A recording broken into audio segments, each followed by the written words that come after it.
lahuma thalisan wa la yamla'u jawfa ibnu adam illa turab.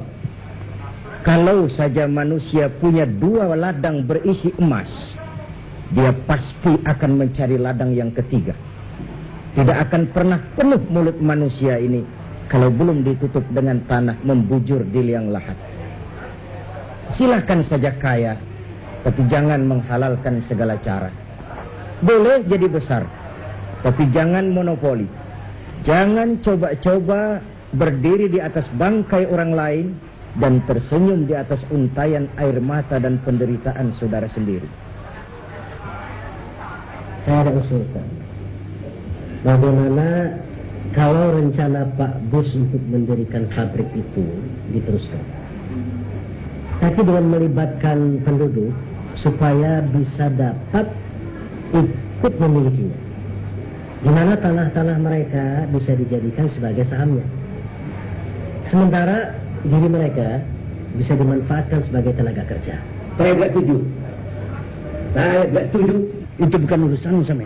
Tapi Pak, ini bisa berbahaya. Mereka bisa.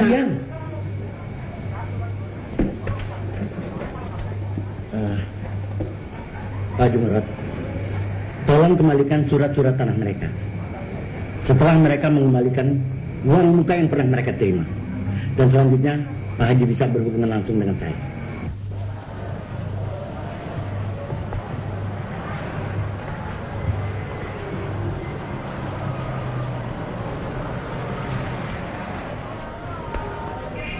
Terima kasih Pak Haji. Assalamualaikum. Waalaikumsalam warahmatullahi.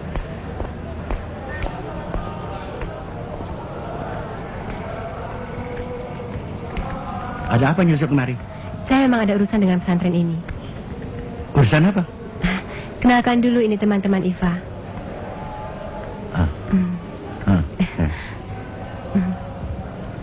Beberapa hari yang lalu Iva pernah minta uang sama Papa.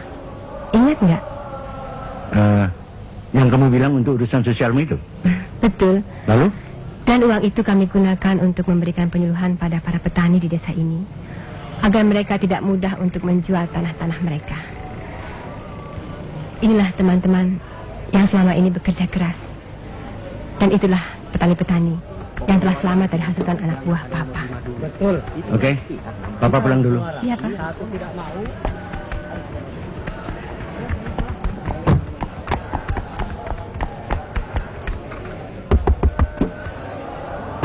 Jalan.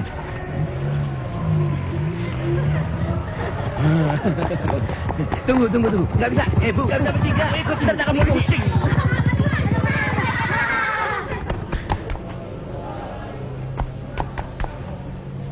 Mana Pak? Ayo jalan. Ya.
Papa kecewa sama Iva.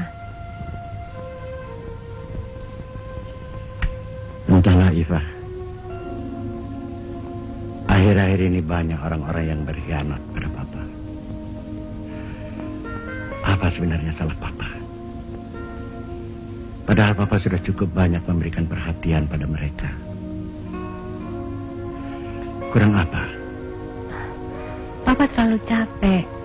Papa terlalu memacu diri Papa untuk sesuatu yang di luar kemampuan Papa. Orang-orang di sekitar Papa tahu hal ini dan memanfaatkan untuk keuntungannya sendiri.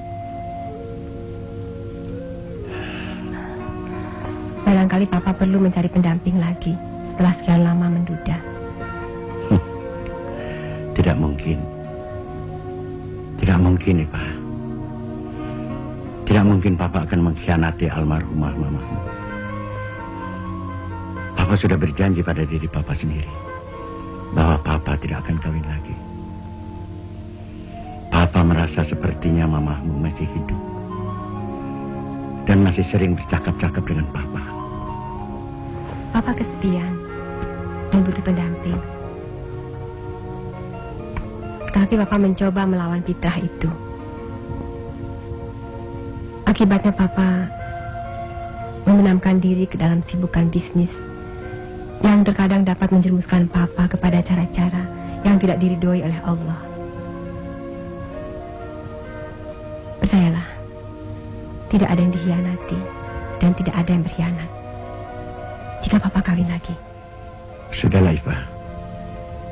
Lanjutangin lagi malah itu. Papa capek. Sebaiknya kau pergi tidur. Papa ingin sendiri di sini. Sorry, Pak.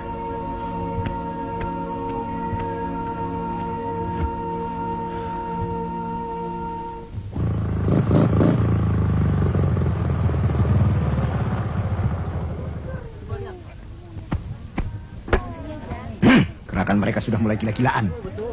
Mereka sudah terang-terangan mengutuk kita. Sekarang para santri sudah mulai turun ke rumah-rumah penduduk, membuat kelompok-kelompok kecil. Belum lagi rombongan dari kota yang dipimpin oleh anaknya Bustomi. Mereka ternyata tidak hanya mengajarkan petani bersawah, tapi mereka menghasut untuk membenci kita, bangkrut kita. Bustomi sendiri sama sekali telah memutuskan hubungan dengan kita. Syamir telah dipecat. Kita tidak bisa bersantai-santai terus. Kita harus segera mengatur siasat. Nah, ini ada kasus yang cukup menarik, Ustaz. Seorang petani bernama Sukarya, umur 65 tahun, memiliki sebidang tanah seluas 3.000 meter persegi. Telah sepakat menerima usul anaknya untuk menjual tanah tersebut dan beralih usaha ke bidang hiburan dan transportasi. Setelah mengikuti kelompok diskusi, petani tersebut mengurungkan maksudnya dan mulai ia berusaha bertanam pepaya. Terjadi pertengkaran yang cukup serius dengan anaknya. Fasilitator berusaha mendamaikan konflik tersebut. Belum terlihat hasil yang positif.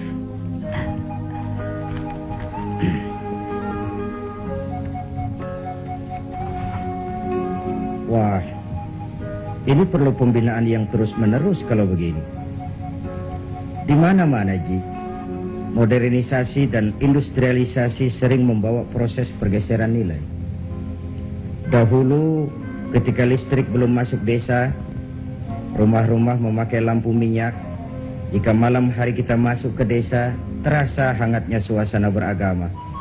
Anak-anak muda membacakan ayat-ayat suci Al-Quran. Ibu-ibu menendangkan sholawat kepada Nabi.